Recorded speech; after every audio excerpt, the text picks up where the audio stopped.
Imagine exposing billions in welfare fraud, and a prominent governor and probably future presidential frontrunner comes after you instead of the criminals. This is exactly what's happening to 24-year-old independent journalist Nick Shirley in Gavin Newsom's California. Nick Shirley went viral for blowing the lid off Minnesota's massive daycare fraud scandal. Then he came to California and dropped a 40-minute bombshell called "I investigated California's billion-dollar fraud crisis." Yikes. Now we are here outside of Healthy Life Adult Daycare. This place, over the past few years, has billed $19.8 million alone. Now let's go see if I can enroll my grandma. And this right here is the entrance of a building that's received over $19 million. And could we get like a brochure to enroll our grandma into this location? I don't have anything. Can anyone give us a brochure? Angela, does somebody has information about here? Don't think it's enough to say it's fraudulent, because you do see that it is operating. There were people working inside there. But the fact that there's just businesses like these popping around everywhere, and this is what they look like outside of a location that receives $19 million over the past few years. He documented ghost hospice centers that were not, in fact, serving the dying and the elderly, fake billings, and organized scams sucking hundreds of millions, possibly billions, from taxpayers, while homelessness is exploding across the state. He's doing the job that Newsom's own government refuses to do. Some of the locations Shirley has investigated were not even operational at all. They were fronts, masquerading as charities. Or if they were operational, like in the video you just saw, they were so primitive and dilapidated, it just screamed misuse of taxpayer funds.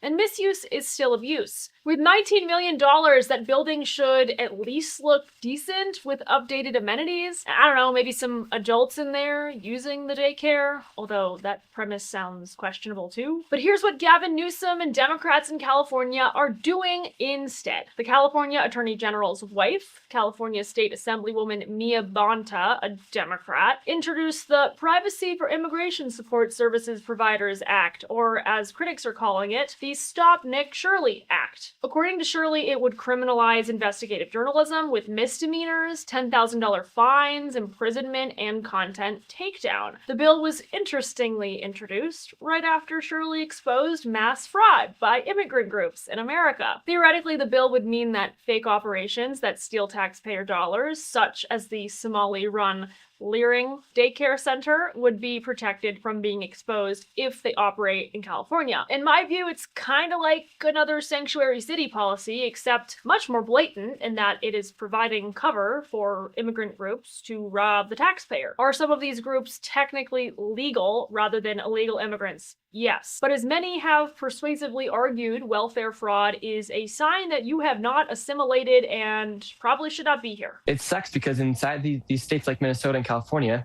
they've been proven to let fraud take place inside these immigrant communities. You had the Somalians in Minnesota and the Armenians in California, and they're trying to protect these people who are committing this fraud. They're stealing millions upon millions of dollars, and it just makes you wonder who their donors are.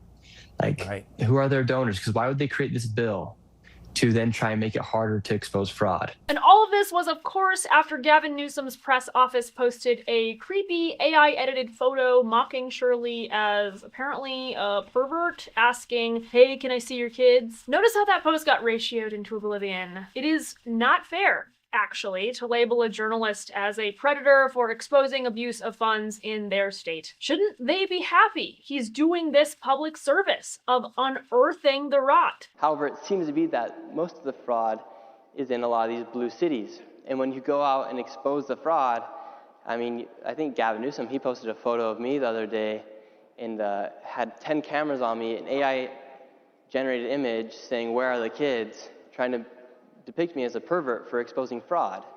How sick does the governor have to be to say that the kid exposing the fraud is the bad person? That's the part that baffles me. The entire business model of the modern Democratic Party is a bloated, generous welfare state. Money's dumped on every marginalized group and every problem that claims it needs government help. Wouldn't progressives like Newsom want to make sure it's going to the right recipients who are struggling in one way or another? Every dollar that goes to a fraudster's luxury cars and houses is a dollar that didn't go to an autistic kid in state-funded therapy, or to the elderly dying in hospice, or to hungry kids who are supposed to get food assistance during the COVID pandemic, but much of that money was stolen by criminals. California is also $68 billion in debt. It has the highest poverty rate in the nation. You think you'd want to know where the money's going, right, Gavin? This is an incredible scandal. California is bleeding money because of this fraud, and Newsom's priority is silencing the messenger. California Democrats are trying to save face a little bit right now. They're hopping on the bandwagon because they're sensing that voters are getting mad. They're saying, look, we are going after fraud. Here's the state attorney general, that husband of the lawmaker who wants to punish journalists like Nick Shirley for their diligent reporting. Here's him backtracking a little bit. While healthcare fraud might be President Trump's shiny new political talking point, California DOJ has been going after healthcare fraud since 1979. We're here today to announce the results of a massive hospice fraud bust in Los Angeles County, and it's called Operation Skip Trace. Operation Skip Trace uncovered and ended a hospice fraud scheme that defrauded Medi-Cal of $267 million.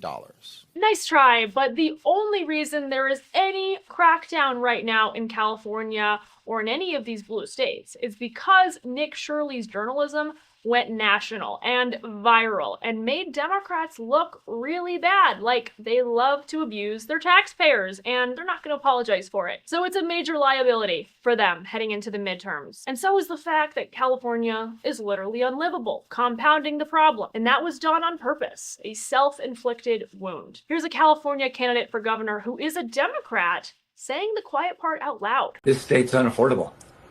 We have the highest gas prices in the United States of America.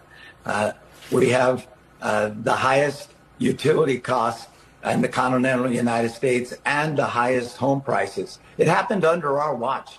I'm the only candidate willing to say that. This wasn't because of Donald Trump. This was because of policies that we created that have made it impossible for people to afford this state. The fact is that Democrats in California and other blue states helped facilitate mass fraud of social services by turning a blind eye to it, or even punishing brave public servants who tried to sound the alarm bells while the theft was actively going on. Not just Nick Shirley, a private journalist, getting targeted, but also the people within the machine who spotted the funny business, like this woman in Tim Walz's administration in Minnesota. Chair Niska, members, thank you for allowing me to speak today. I'm one of those whistleblowers, and I am a current state employee. And I'm also a Democrat. I've only voted Democrat. What actually happened is the messenger gets shot. I became a very unpopular person amongst leadership there. And the retaliation in the smear campaign is strong. I was called everything from incompetent to a favorite is racist. You people who speak about fraud at state agencies, the first thing that leadership goes to is racism. And then you have to wonder, are these Democratic leaders, lawmakers, are they somehow covering this because it helps them get elected? Is it to enrich themselves? Congresswoman Ilhan Omar of Minnesota and the Somali community appears, at the very least, to be complicit in this kind of activity. One of our spending bills making its way through Congress was a $1 million earmark from Representative Ilhan Omar of Minnesota, which was an earmark that was supposedly going to a substance abuse clinic, which actually happened to be housed in a restaurant and run by 3 individuals that share the same residential address, according to their IRS paperwork. Tons of red flags. Is it any wonder then that Nick Shirley is public enemy number 1 to them?